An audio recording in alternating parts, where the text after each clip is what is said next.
초대 교인들은 우리 늘 사랑하는 교회처럼, 아니 제가 심어하고 있는 우리 기북 교회보다도 믿음의 환경이 좋지 않았습니다. 예배를 드리는 초소는 말할 것도 없죠. 감옥에서 예배를 드렸습니다. 때로는 가정에서 드리고, 그것도 핍박이 있을 때는 카타콤, 지하 무덤에서 예배를 드렸습니다. 그때 예배를 드릴 때에 기독교인의 표식이 있었죠. 요즘에는 자동차 뒤에다가 그 표식이 있습니다. 뭡니까? 물고기 그림이 있죠. 물고기 그림. 그 물고기 이름이 히브리어로 헬라어로 그 당시 익투스였습니다. 익투스, 그죠? 그런데 거기 아주 중요한 메시지가 담긴 두 문자입니다. 첫머리 하나를 떼어서 헬라 알파벳을 합쳐보니까 그게 이투스가 되는 거거든요. 그게 무슨 뜻이에요? 예수스 크리스토스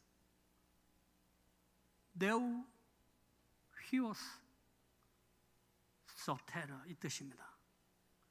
그 첫째 한자를 뜻하면 그게 이투스가 되는데 그건 무슨 말이에요? 예수님은 그리스도시요, 할렐루야, 하나님의 아들이시고 우리의 구세주시다.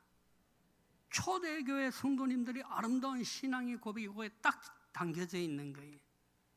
그래서 그 미로와 같은 무덤의 예배 초소를 잘 때 그 표시를 보고 가는 거예요. 그리고 그 표시가 있으면 우리 믿는 사람이구나, 믿음의 동지구나, 이렇게 생각했는 거예요. 그 중요한 그 뜻이 있고요. 또 하나는 또 이런 뜻이 있어요.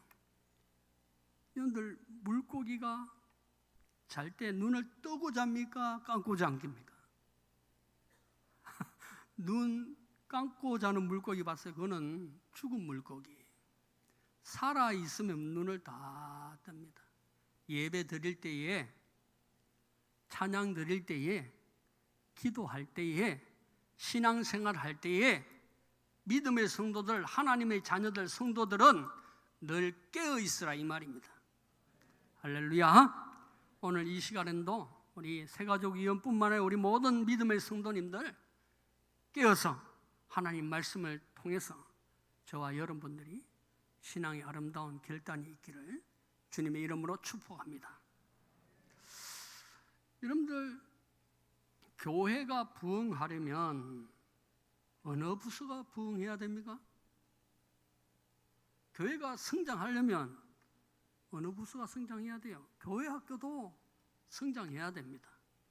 또 우리 장년부도 성장해야 되고 청년부도 성장해야 됩니다. 그런데 통틀어서 새가족부가, 새가족위원회가 부흥하면 그 교회는 부흥하는 교회입니다. 그러니까 새가족위원회가 굉장히 중요한 부서죠. 굉장히 중요한 부서죠. 모르긴 몰라도 요즘 전쟁이 일어나고 있는데 이스라엘에 모사드 특공대가 있잖아요. 그게 다 성경에서 나오는 거예요. 이스라엘의 12 정탐꾼들, 성경은 일찍부터요 특공대가 있었어요. 정탐꾼들이 특공대거든요. 여호수아와 갈렙 같은 특공대.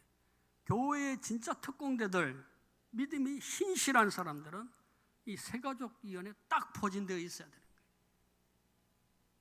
여러분, 사도행전 2장 41절에 보면 사도 베드로의 설교를 듣고 마음에 찔려서 회개한 사람이 몇 분이 된다고 했어요? 3,000명이나 됐어요. 그리고 사도행전 4장 4절에 보면 하나님의 말씀을 듣고 믿음의 성도가 된 수가 남자만 몇 명이요? 5,000명. 그러면 여러분 생각해 보세요. 초대교회에 2장과 4장 사이의 짧은 기간에 예루살렘의 새가족이 몇 명 늘었다는 거예요? 8,000명이나 되었다, 이 말이에요. 8,000명. 남자 있으면 5,000이니까 여자까지 합치면 뭐 10,000명 안 넘겠어요? 또 어린아이까지 합치면? 그러면 적어도 15,000명에서 20,000명 가까이가 그 짧은 순간에 시기 가운데 예수 그리스도를 믿음으로 딱 고백하고 세례받은 수가 그만큼 됐다 이 말이에요. 놀라운 새가족부의 부흥이고 성장이요, 교회의 부흥이요, 선장인 겁니다. 여러분들, 우리가 잠깐 그 당시 예루살렘의 인구가 얼마나 된가 여러분들 살펴보겠어요? 고고학자들의 말에 따르면 고대 도시를 측정하는 방법이 있어요. 에이크당 그 인구를 계산하는 거죠. 그 당시 예루살렘은 1에이크당 160명에서 200명 정도의 성도가 살았어요. 그러면 예루살렘이 450에이크거든요. 그러면 유대인들의 인구가 그 당시 예루살렘에 살았던 고대 인구의 인구가 8만 명 정도 됐다는 거예요. 보세요. 그러면 8만 명 중에 10분의 1이 그 짧은 기간에 말씀을 듣고 회개하고 믿음의 성숙한 분량에 이르는 거예요. 그러면 초대교회의 이런 부흥과 새가족부의 정착이 이루어진 이유가 뭐냐? 어떻게 해서 초대교회는 이런 놀라운 성장을 이루었는가? 오늘 본문의 말씀에 따르면 간단합니다. 그들이 구원에 이르게 하는 거예요. 교회에 등록하게 되면 구원에 이르게 하는 거예요. 그게 신앙의 핵심이요, 또 새가족 교육의 핵심인 거예요. 구원에 이르게 하는 거예요. 베드로는 오늘 본문 말씀을 통해서 모든 악한 행위를 거치고 온전한 구원에 이르기까지 영적 성장을 이루어야 된다, 이렇게 말씀하고 있습니다. 그러면 구원에 이르기 위해서는 어떻게 해야 되는가? 오늘 본문 말씀을 통해 첫 번째, 신령한 젖을 사모해라. 신령한 젖을 사모해라, 이렇게 말씀합니다. 본문 2절입니다. 갓난 아기들 같이 순전하고 신령한 젖을 사모하라. 이는 그로 말미암아 너희로 구원에 이르도록 자라게 하려 함이라. 여러분들, 젖의 원어는 갈라입니다. 갈라. 헬라어는 갈라거든요. 이 갈라란 말씀, 신령한 젖, 이 말씀은 순전한 복음을 말하는 거예요. 순전한 복음, 온전한 복음, 예수님의 말씀, 복음. 그게 뭐예요? 예수는 그리스도시요 살아계신 하나님의 아들이고 우리의 구세주라는 거예요. 그걸 들어야 된다 이 말이에요. 그걸 들어야 된단 말이에요. 신령하고 순전한 젖을 사모하는 것은 영혼을 위해서 가감되거나 섞인 것이 없는 하나님의 순수한 말씀, 그리스도의 복음을 의미합니다. 거듭난 성도가 반드시 이 복음을 듣고 그 마음이 변화되는 거예요. 하나님의 말씀, 그리스도의 복음이 우리를 구원에 이르도록 자라게 한다, 이 말씀입니다. 여러분, 이 초대교회의 DNA를 가지고 있는 그것이 하나님의 교회예요. 그 유전자는 2000년 전의 사람이나 지금의 사람이 유전자 구조가 우리 DNA가 똑같듯이 하나님의 복음 안에서 하나님의 쓰임받는 교회들은 이 영적 DNA를 가지고 있다, 이 말씀입니다. 역사를 조금만 살펴보세요. 1859년에 영국의 웨일즈의 대부흥 운동이 일어납니다. 이것이 부흥의 역사에서 아주 중요하거든요. 이 부흥을 이끈 목사님이 누구냐? 별 보잘것없는 강부였어요. 20대 청년 강부였어요. 소망도 없고 희망도 없고 꿈도 없는 그 강부 생활을 하면서요, 이반 로버츠 목사님은 20대예요. 늘 포켓에 성경을 넣어가지고 다녔어요. 남들은 뭐 술 먹고 담배 피우고 세상적인 이야기 할 때 이반 로버츠 목사님은 성경책을 꺼놓고 성경을 부지런히 읽었어요. 그리스도의 복음을 늘 묵상했어요. 그 마음판에 새겼어요. 그리고 기도하는 거예요. 하나님, 저에게 말씀을 영어 허락해 주셔서 죽고자 하는 생명을 구원하게 하여 주시옵소서. 하나님, 이 LG가 10만 명의 영혼이 구원받기를 원합니다. 10만 명의 영혼이 구원받기를 원합니다. 기도했어요. 그 타락한 그 시대 가운데 말입니다. 10만 명의 영혼이 오는 그 선의 기도 제목을 가지고 늘 주님의 말씀을 읽고 눈물로 기도했던 분이 이반 로버츠 목사님입니다. 그런데 이런 목사님에게 주님께서 환상을 보여주는 거 아니에요. 초원에 일어난 불이 영국 전체로 번지는 거예요. 그리고 유럽을 번지는 거예요. 그리고 아프리카로 가는 거예요. 그리고 아시아로 가는 거예요. 그 환상을 보았습니다. 이반 로버츠 목사님은 그의 말씀을 증거할 때 보면 간단하게 하나님 복음을 선포하는 거예요. 모든 죄를 하나님께 고백하십시오. 좋지 않은 습관 하나님 앞에서 다 내려놓으십시오. 제거하십시오. 그리고 성령님의 인도하심에 적각 순종하십시오.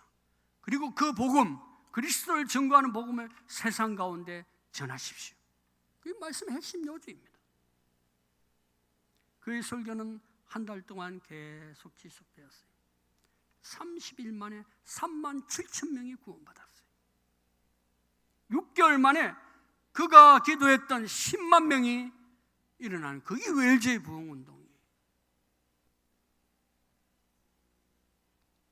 이반 로버츠 목사님과 모리아 교회의 성도님들, 그들이 이 놀라운 부흥을 일으키는 거예요. 17명의 성도님들이. 우리 새가족 위원들 지금 몇 분 되십니까?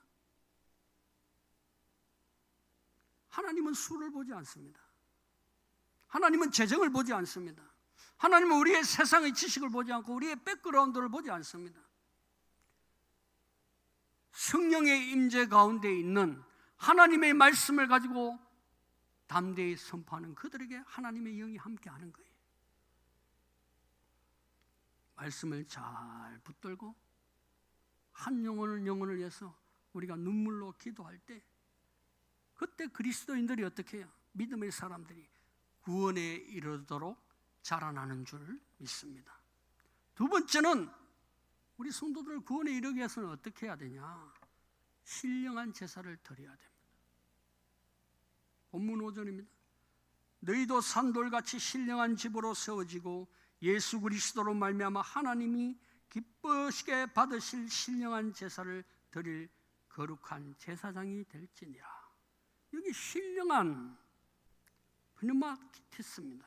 이건 영에 속한다 이 말이에요. 영에 속한다. 그러니까 영적인 제사를 드리는 걸 말이에요. 프뉴마티카스, 이거는 영적으로 드리는 제사, 하나님의 신령한 영에 속하는 제사, 하나님의 성령의 감동으로 드려지는 제사, 예배를 말하는 거예요. 여러분, 예배에 해당하는 귀중한 본문이 있습니다. 우리 예수님께서 직접 하신 말씀이죠. 요한복음 4장 24절. 하나님은 영이시니 예배하는 자가 어떻게 예배해야 된다고요? 영과 진리로 예배할지나. 예전 개역 성경에는 신령과 진정으로 예배할지니라. 그런데 이 말씀을요, 한번 살펴보세요. 이 말씀이 어디에 나오는 말씀이에요? 요한복음 4장에 나오는 말씀이에요. 여러분들 4장에는 어떤 여인이 나타나요? 남편이 5이 있는 여자가 나타납니다. 뭐 세상적으로 별 볼 것 없는 여자예요. 그야말로 보통 사람들이 상대하기 싫은 여자예요. 예전으로 말하면은 구약 여호수아 시대 때문에 기생 나아가 같은 여인이고 룻과 같은 여인이에요. 그런데 예수님은 그 여인을 만나는 거예요. 별 보잘것없는 계층에 있던 여자예요. 뭐 남자하고 여자하고 그 당시 차이가 났잖아요. 여자이고 별 보잘것없고 상대하기 싫은 그런 사람이에요. 그리고 여러분들 요한복음 3장 이게 한 세트거든요. 3장 4장이 연결되어 있는 본문이에요. 3장에는 누가 나타나요? 니고데모가 나타나요. 니코데모죠. 여러분들 니코는 뭐예요? 좋다 이 뜻이에요. 선하다, 좋다, 훌륭하다. 데모는 사람, 훌륭한 사람 이 뜻이에요. 니고데모. 그 이름이 딱 말해주는 거예요. 귀족이에요. 사내들인 공이에요. 오늘 하면 국회의원이에요. 지식적으로 있고요. 바리새인이에요. 유대인이고 바리새인이에요. 사도 바울이 자랑하는 거와 똑같잖아요. 난 사람이에요. 잘난 사람이에요. 이름이 중요하죠. 니코데모. 우리 늘사랑교회도 이름이 참 좋아요. 늘사랑. 제가 맨 처음에 우리 포항에 왔을 때 포항 우리 늘사랑교회가 남부교회 이랬는데요. 진짜 이름 잘 바꿨는 것 같아요. 여러분들 늘사랑이 영어로 하면 뭐예요? always잖아요. always love 아니에요. always라는 그 어근이 뭐예요? 모든 면에 있어서, 모든 방법에 있어서, 모든 길에 있어서 항상, 그게 항상이에요. 모든 길에 있어서, 모든 방법에서 어떤 일을 하든지 사랑하는 교회 있다잖아요. 늘사랑교회. 이름이 중요한 거예요. 이름이. 니코데모도 이름이 좋거든요. 잘난 사람이에요. 똑똑한 사람이에요. 귀족이에요. 하나님이 근데 하시는 말씀은, 우리 예수님이 하시는 말씀은 뭔고 하니, 사장에 나타난 수가서 여인, 별 보잘것없는 인간도 마찬가지고, 잘난 인간도 마찬가지고, 인생으로 태어났으면 하나님께 영광 돌리는 사람이 되어야 된다 이 말이에요.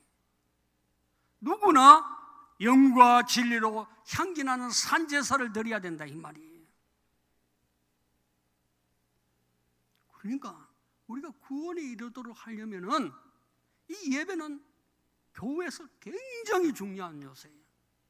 예배는 굉장히 뭐 새 가족은 예배 안 드리고 잘난 사람 예배 안 드리고, 그게 아니라 예배는 누구나 동참해야, 그래야만 예배를 통해서 뭐예요? 내 영혼이 자라가는 거예요. 내 심령이 자라가는 거예요. 구원의 확정 가운데 있는 거예요, 여러분. 창세기 4장에 보면 가인은 예배에 실패했는 거예요. 신령한 제사를 못 드린 거예요. 예수님의 말씀으로 말하면 영과 진리로 예배를 못 드렸단 말이에요. 여러분들 곡식을 드린 게 뭐 나빠요? 소제가 있어요. 여러분들 레위기 3장에 보서 소제가 있어요. 곡식으로 드리는 제사가 있어요. 물론 곡식을 드릴 때 그 곡식을 완전히 빻아서 드려야 돼요. 분골쇄신이. 똑같이 희생의 의미가 들어가 있는 거예요. 양으로 드리든 염소로 드리든 그 뭐예요? 피에 흘림이 있는 헌신의 제사 아니에요. 그런데 오늘 이 요한복음의 말씀에 오늘 말씀과 비교해 보면 가인의 제사는 한마디로 히브리 11장에 믿음이 없는 제사라 하거든요. 믿음이 없는 제사는 뭐예요? 헌신이 없는 거예요. 그리스도의 보혈이 없고 복음이 없는 제사예요. 그렇기 때문에 가인이 실패했는 거예요. 예배를 드려야 돼요. 예배를 드리는데 어떤 예배를 드려야 돼요? 신령한 예배를 드려야 돼요. 성령의 충만한 예배를 드려야 돼요. 그럴 때 썩어진 영혼이 변화되는 거예요. 타락된 우리의 영혼과 심성이 변화되고, 그걸 예수님은 뭐라고 해요? 거듭났다라고 이야기하는 거예요.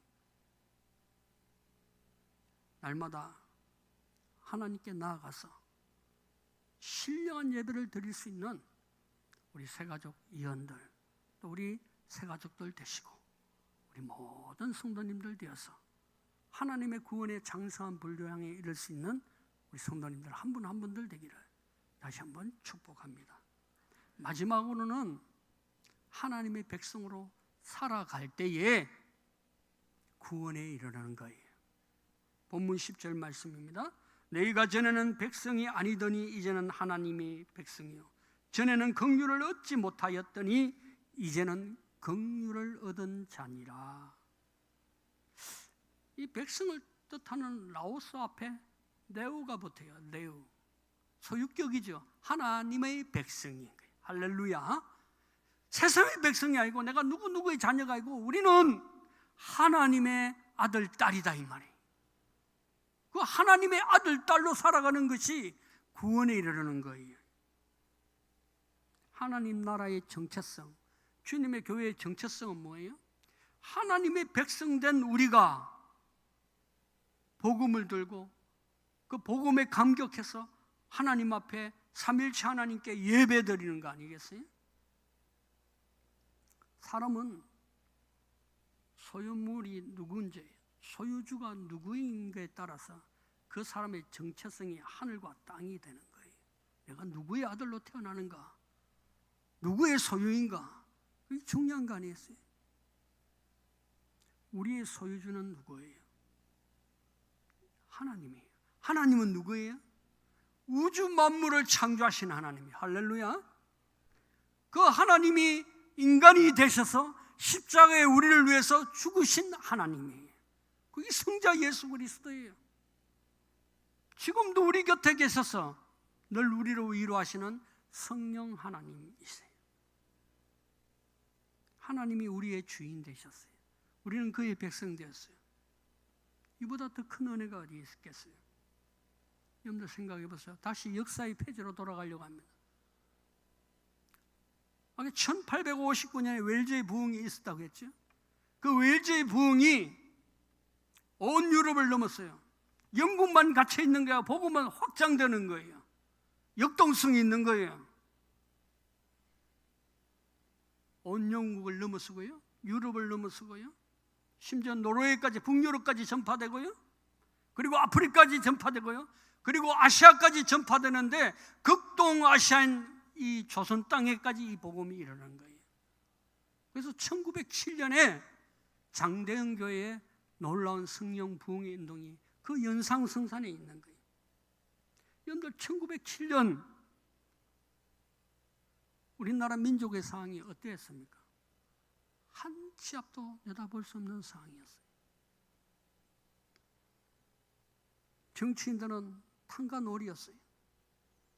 나라 다 팔아먹고 자기 이속만 챙기고, 백성들은 노름과 술과 도박에 다 쩔어있고, 국권은 일본의 손에 통째로 넘어가는 그 순간 아니겠습니까? 기독교인 뜻있는 애국지사들이 나라를 구원하려고, 나라를 살려고 얼마나 몸부림쳤는지 모릅니다. 하다가 안 되니까 자결까지 했잖아요. 이 모든 것이 숲으로 돌아갔어요. 그게 1907년대 한국 조선의 상황이었어요. 모든 국민은 허탈과 절망감에 빠져 있었어요. 전 세계가 한국을 버리는 것 같았어요. 하늘이 한국을 버리는 것 같았어요. 바로 이때에 하나님은 영국의 웰즈의 부흥운동을 일으키시고 아프리카와 아시아를 넘어서 이 땅에 복음이 들어오게 하셨어요. 그리고 한국에 교회를 세우셨어요. 그때 우리 초창기의 믿음의 성도였던 연세대 초대 총장이었던 백낙준 박사님이 그 당시 시대를 이렇게 말하는 거예요. 그것은 장차 한국 민족을 당신의 백성으로 삼으려는 하나님의 놀라운 섭리였습니다. 여러분들 하나님의 마음을 이해하십니까? 우리가 하나님의 백성이 되고 하나님의 소유가 되는 것은 얼마나 큰 은혜요 복인 줄 모릅니다. 성령님의 임재하심과 도우심이 얼마나 귀한 줄 모릅니다. 여러분들 성령님이 임재하시고 성령님의 그 놀라운 섭리 가운데, 위로 가운데 세과자기 믿음이 자라나고 구원이 이루어지고 결국 하나님의 교회가 부흥하는 거 아니겠어요? 여기 밀접한 연관성이 있습니다. 매 부흥의 순간순간마다 구원에 이르게 자라게 하시는 하나님의 은혜가 있고 성령님의 위로가 있고 성령님의 개입이 있다는 사실입니다. 우리 늘 사는 교회는 수준이 높은 교회죠. 여러분들 구원의 서정이란 말 알아요? 구원의 서정. 요즘은 조직신앙을 잘 싫어하고 교리를 싫어하는데 이걸 알아야 돼요. 그러면 오늘날 우리가 공산주의를 넘을 수 있는 거예요. 하나님은 시대마다 하나님의 백성, 하나님의 사람들에게 우리 개혁신앙의 승리를 주셨어요. 초대교회는 바울 시대 때는 유대 율법주의라는 이단이 있었고요, 몬타누스 또 영지주의 이단이 있었어요. 하나님 누구 손을 들어주셨어요? 바울의 손을 들어주셨어요. 그로부터 500년 후에 어거스틴의 시대에 어떤 이단이 있어요? 펠라기오스의 이단이 있어요. 자유의지를, 인간의 자유의지가 중요하다, 우리의 행동이 중요하다, 구원에 있어서 하나님의 은혜가 아니고 인간의 행동과 의지와 이성이 중요하다. 그게 펠라기오스예요. 하나님은 어거스틴을요 회심시키고 변화시켜서 성령의 임재하심을 통해 그를 변화시켜 하나님의 종으로 쓰시고, 그를 통해서 하나님은 복음을 지키시는 거예요. 그로부터 여러분들 종교개혁이 일어나잖아요. 종교개혁 시대 때는 어떤 이단이 나타났어요? 소키누스주의자들 이단들이 나타나요. 아르미니안 이단들이 나타나요. 그리스도의 선제서를 부인하는 거예요. 똑같아요. 이성을 강조해요. 하나님의 은혜보다 우리의 이성이 중요하고 우리의 자유의지의 결단이 더 중요하고 그를 통해서 구원을 얻는다는 거예요. 맞는 말인 것 같지만 인본주의예요. 신본주의가 아니에요. 하나님은 누구의 손을 들어줬어요? 칼뱅의 손을 들어줬어요. 존 웨인의 손을 들어주셨다고요. 그런 구원의 단계에서 개혁신앙의 고백에 구원의 단계가 몇 단계가 있는 줄 아세요? 9단계가 있어요. 첫 번째 단계가 뭐예요? 콜링이에요. 하나님을 우리를 불러주시는 것. 두 번째가 뭐예요? 중생하는 거예요. 예수님이 거듭나야 된다 말씀하죠. 중생하는 거예요. born again, 영어로 말하면 빌리 그라햄 목사님 설교했잖아요. born again. 요즘 순수 우리말로 뭐예요? 새로남. 대전에 새로남 교회 있죠. 거듭나야 된다 이 말이에요. 그리고 세 번째 뭐예요? 회개해야 된다. 복음을 듣고 말씀을 듣고 회개해야 되는 거예요. 그래야 구원받는 거예요. 그리고 나서 뭐가 생겨요? 믿음이 생겨요. 믿음. 그리고 하나님의 뭐가 있어요? 우리가 예수 그리스도를 믿음으로 칭의가 있게 돼요. 거룩다고 어렵다고 하나님께서, 실제는 우리가 아직까지 죄인이에요. 여러분도 아직까지 죄인이잖아요. 그럼에도 불구하고 예수 그리스도의 보혈을 우리가 믿고 의지하고 나면 거룩하다고 어렵다고 하나님이 인정해 주는, 그게 칭의예요. justification이에요. 그리고 비로소 우리가 하나님의 아들이 되는 거예요. 양자가 되는 거예요. 그러면 양자가 된 사람 그대로 있으면 돼요? 아니요. 끝까지 성화의 길을 걸어야 돼요. 그 성화의 길을 걷는데 뭐가 있어요? 오래 참음, 견인의 은혜가 있는 거예요. 그리고 나서 하나님이 우리의 영혼을 부르시는 그때 우리는 천국에 입성하면서 영화의 단계로 들어가는 거예요. 그게 구원이에요. 그런데 이 구원의 단계마다 누가 하셔요? 내가 해요? 내가 나를 불러요? 아니요. 성령님이 우리 마음을 감동해서 하나님의 부르심에 응답하게 하는 거예요. 성령이 감동함으로 회개가 나오는 거예요. 성령의 감동함으로 내가 믿음을 가지게 되고 성령의 능력 가운데 내가 칭의의 은혜를 누리게 되는 거예요. 성령의 은혜 가운데 도우신 가운데 성화의 삶을 살아가고 결국에는 끝까지 성령의 열매인 오래 참음을 통해서 내가 구원으로 들어가는 거예요. 그 우리 개혁신앙이에요. 여러분들 자랑스럽게 생각해야 돼요. 여러분들 하나님의 소유된 백성이 얼마나 중요합니까? 이거는 굉장히 유혹이 있어요. 하나님의 백성이 된다는 것. 여러분들 하나님의 첫 번째 백성이 뭐예요? 우리는 돌감난나무고, 참 감난나무가 누구예요? 유대인들 아니에요. 그들은 아브라함과 하나님의 언약 관계에서 하나님의 백성으로 삼겨졌어요. 그리고 모세의 율법을 통해서 그 모세의 율법을 순종함으로 지킴으로 하나님의 언약이 백성이 됐어요. 여러분들 하나님의 언약의 백성 된 게 얼마나 놀라운 은혜인 줄 모릅니다. 여러분들 지금 이스라엘을 보세요. 저 조그마한 나라가 아랍을 상대하고 있잖아요. 그 힘이 어디서 나오는 것 같아요, 여러분들? 여러분들 유대인들 무시하면 안 돼요. 우리나라 언론이 죄송합니다. 우리나라 언론은요, 세계 굴지 언론사에 못돼요. CAN 미국의 언론에 당할 수 있어요. 유럽의 언론에 당할 수 있어요. 우리나라 종편 언론들 조중동하고 MBC, KBS 세계 언론을 장악했습니까? 아니에요. 진짜 언론은 AP통신이에요. 세계의 굴지의 언론사를 누가 잡고 있는 줄 아세요? 유대인들이 잡고 있어요. 유대인들이. 여러분들 인구가 2천만 명밖에 안 돼요. 전 세계 흩어진 인구 다 합쳐도 600만 명밖에 안 돼요. 지금 이스라엘 살고 있는 사람 660만밖에 안 돼요. 다 합쳐서 2천만 명밖에 안 돼요. 우리 대한민국보다 인구가 적은 나라가 어떻게 그렇게 잘 나게요? 그런데 세계 모든 금을 장악하고 있는 나라가 어딘 줄 아세요? 유대인이에요. 세계 모든 지식을 장악해 유대인이에요. 여러분들. 미국 아이비리어 명문대, 유럽의 명문대에 들어가는 숫자가요 항상 매 20에서 30%나 넘어요. 유대인들이 머리가 턱 출란가요? 아니에요. 여러분들 지금은 에너지 패권 시대네요. 지금 미국하고 이란하고 전쟁이 일어나는 게 뭐예요? 에너지 패권 싸움이에요. 그 에너지를 가지고 있는 나라들 대부분요 유대인들이에요. 우리나라는 정유회사밖에 없잖아요. 정유회사 가지고 돈 못 벌어요. 록펠러가 뭐 때문에 돈 벌었어요, 여러분들? 스탠드 오일이에요. 석유 회사를 장악하는 거예요. 그 석유 회사를 장악하는 사람들이 대부분 유대인들이에요. 3분의 2가 유대인들이에요. 유대인 없으면 꼼짝 못 하는 거예요. 그게 미국 트럼프가 유대인들한테 꼼짝 못 하는 거예요. 유대인들이 같이 쳐들어가야 되는 거예요.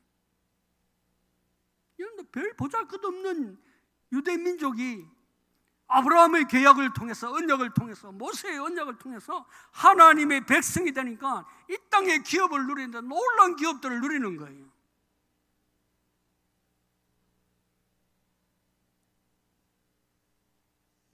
그런데요, 이 유대인들이 예수님의 은혜를 몰랐잖아요. 구원의 은혜를 몰랐잖아요. 결국엔 그들이 자기들이 구세주 메시아인 예수 그리스도를 십자가에 못 박았단 말이에요. 그래서 그 벌로요, 그 벌로 예수님이 말씀하신 돌 위에 돌 하나 남지 않고 예루살렘이 멸망해요. 로마의 티도 장군이 이끄는 그 일개 사단의 군단의 역할로요 완전 예루살렘이 짓밟아 버렸어요. 110만 명이 학살당했어요. 그리고 AD 70년경에 끝까지 열심당원들이 뭉쳐서 마사다에서 투쟁했는데 그 유명한 마사다 전쟁 아니에요?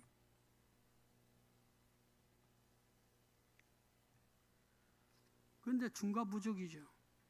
우리나라 당태종 고구려 시대 때 안시성의 전쟁처럼 이 로마 군사들이에요. 일개 군단들이 그 마사다의 높이 600m 맞먹는 그 높이와 맞먹는 토성을 쌓았어요. 이제는 중과부족인 거예요. 660명이 결사항전했어요. 우리나라 삼별조처럼.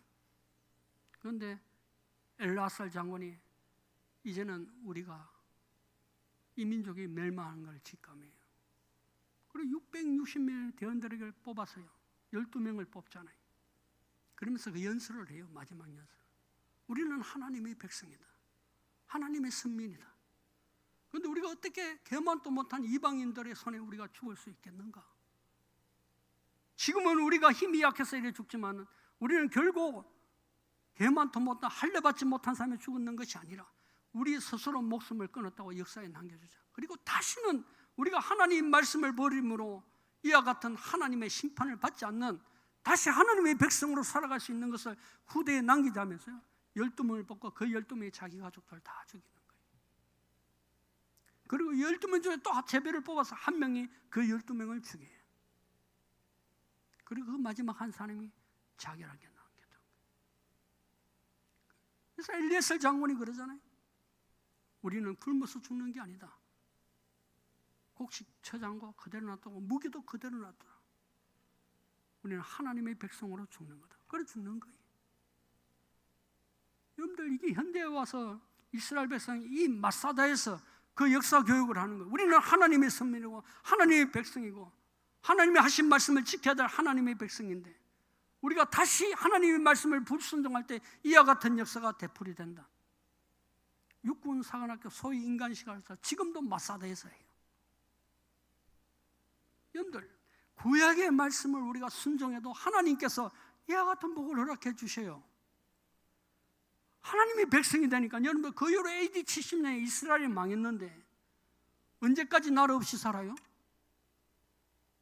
복음 없이 그들이 예수님을 떠났을 때 2000년 동안 나라 없는 백성인데 2000년 동안 1948년 5월에 그들이 비로소 지금의 이스라엘 땅을 차지해요. 2000년 동안 나라 없는 백성이 사는.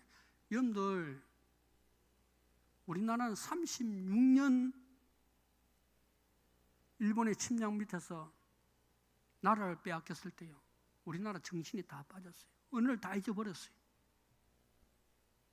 오죽하면요, 저는 일제시대 사람이 아니에요. 우리 부모님이 일제시대지. 저는 아직도 벤또라 그러고 아직도 닭강이라 그래요. 36년밖에 침략 안 됐는데. 여러분들 이스라엘은 애굽에 480년 종살이했죠. 지금 현대사에서 이르기까지 2000년 동안 나라 없어 살았는데 어떻게 그 민족이 회복되고 있어요? 하나님의 백성이니까, 하나님의 언약 가운데 있으니까 하나님께서 포기하지 않는 거예요. 여러분들 모세의 율법만 순종해도 이와 같은 이 땅의 기업을 누리고 살아가게 하나님께서 도와주시는데, 이 자리에 앉아 계신 저와 여러분들은 도대체 여러분들의 정체성은 뭐예요? 우리는 예수님 그 보혈의 피로 하나님의 자녀된 백성 아닙니까? 모세와 비교할 수 있습니까? 이스라엘 백성과 비교할 수 있습니까? 아브라함보다 모세보다 뛰어나신 우리 그리스도가 우리의 구주 되시는 거예요. 그리스도의 보혈의 피값으로 우리는 더 이상 백성이 아니고 종이 아니고 뭐가 됐어요? 하나님의 자녀가 되었다, 이 말씀입니다. 놀라운 은혜지요. 하나님의 백성답게 살아야 되고, 이제는 우리는 하나님의 자녀답게 살아야 되는 거예요. 그럴 때 하나님의 구원에 이르는 거예요. 내 교회에서만 신앙생활 아닌가? 내 삶의 전 영역에서 하나님 앞에 영광되도록 살아가는 거예요. 구두를 닦더라도 하나님 영광을 위해서 닦아야 되는 거예요. 내가 장사를 하더라도 정직하게 부지런함으로 하나님 영광을 위해서 하더라도, 공부를 하더라도 하나님 영광을 위해서 공부를 해야 되는 거예요. 왜요? 내 아버지가 하나님이시니까. 그 사실을 갈라디아서 4장 6절 7절에 사도 바울이 그렇게 이야기해요. 너희가 누구이므로? 아들이므로. 누구의 아들요? 하나님의 아들이므로. 하나님이 그의 아들의 영을 우리에게 보내사 아빠 아버지라 부르게 하셨느니라. 할렐루야. 하나님이 우리의 주인보다 더 귀한 호칭 아버지가 되셨다 이 말이에요. 아빠 아버지가 되셨다 이 말이에요. 그러므로 내가 이후로는 이제는 종이 아니요 아들이니 하나님으로 말미암아 그 유업을 받느니라. 무슨 기업이에요? 이 땅의 기업뿐만 아니라, 이 땅에 잘 먹고 잘 사는 것뿐만 아니라 하늘의 영광의 기업을 받았다 이 말이에요. 유대인들이 이 사실을 알아야 된다고요. 이 땅만 잘 사는 게 아니에요. 이 땅이 아무리 잘 살면 뭐예요? 모세가 말했잖아요. 인생이 강건하면 70이요 80이에요. 구원을 얻어야 되죠. 구원이 이도록 자라가야 되죠. 그러니까 내가 예수님을 믿는다는 이 땅에 유대인들처럼 기업을 누리는 것뿐만 아니라 하나님 앞에 영광 돌리고 하나님의 놀라운 천국의 기업을 물려받는 거예요.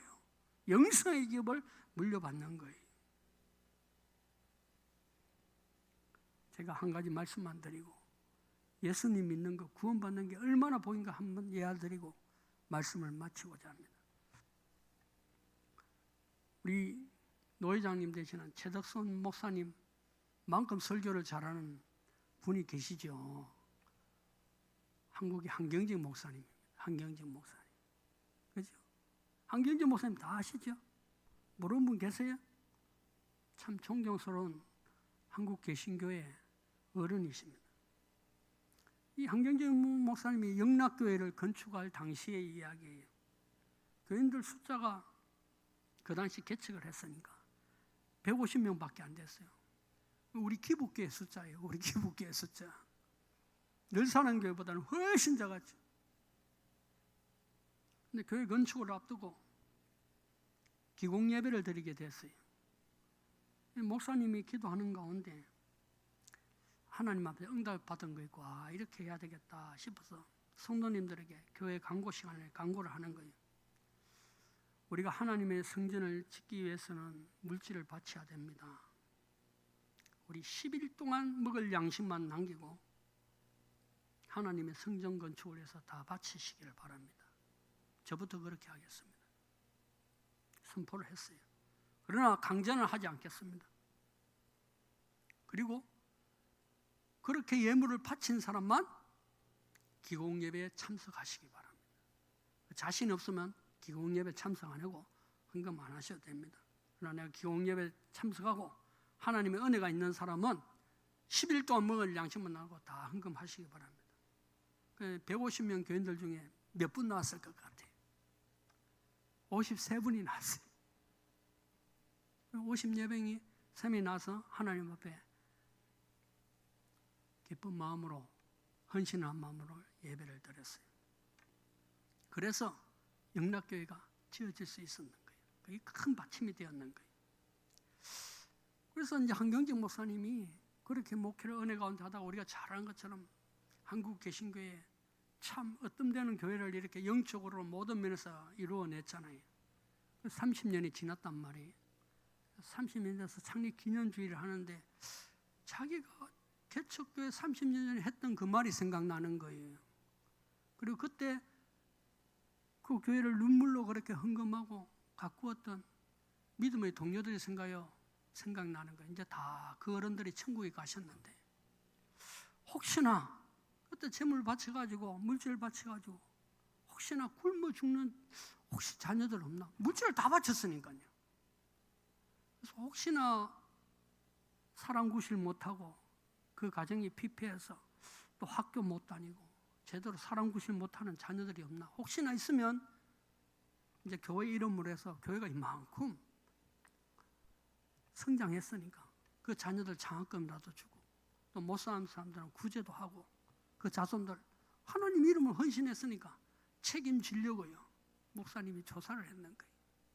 어느 장로님, 어느 집사님, 어느 성도님 그 자녀들 지금 어떻게 살고 후손들 어떻게 사는가 딱 조사를 했는데요. 한 명도 빠짐없이 54명의 그 자녀들 자손 후손들이요. 우리 한국의 300대 재벌에 다 들어가 있어요. 하나님은 분명하신 하나님입니다. 하나님은 내 백성을 책임지시는 하나님입니다. 내 아들 예수 그리스도의 십자가에 죽으시기까지 우리를 사랑하시는 하나님입니다. 그 핏값으로 사신 오늘날 신약의 성도님들, 우리 새가족 위원들, 우리 새가족들, 우리 늘산교회 성도님들을 하나님께서 어떻게 사랑하지 않겠습니까? 부디 새가족을 비롯해서 우리 모두가 구원에 이르는 성도가 되기를 축복합니다. 신령한 제사를 사모하십시오. 영과 진리로 향기나는 산제사를 드리는 신령한 예배를 드릴 수 있는 우리 성도님들 되시기를 축복합니다. 그리고 하나님의 백성답게, 아니요, 하나님의 자녀답게 하나님 앞에 영광 돌리며 살아가 구원의 온전한 그 장성한 분량에 이르는 우리 새가족 위원들, 우리 새가족들, 늘사랑교회 우리 모든 성도님들 한 분 한 분들 되시기를 주님의 이름으로 축복합니다. 기도드리겠습니다. 아버지 하나님, 우리 늘사랑교회 이렇게 부흥된 교회를 인도하여 주옵시고 또 우리 새가족 위원들을 세워주셔서 이 시대의 부흥을 선도하게 하시니 감사와 영광 돌립니다. 주님의 이 몸된 교회가 구원에 이르는 복된 교회 되게 하옵시고 날마다 신령한 젖인 주님의 말씀을 삼하고 신령한 예배를 드리며 하나님의 거룩한 백성 자녀답게 살아가므로 하나님께는 영광이요 우리에게 무한한 은혜와 기쁨이 넘치게 하옵소서. 이 모든 말씀 우리를 구원하시고 구속하시고 속량하신 우리 구주 예수님 이름 받들어 간절히 기도드립니다. 아멘.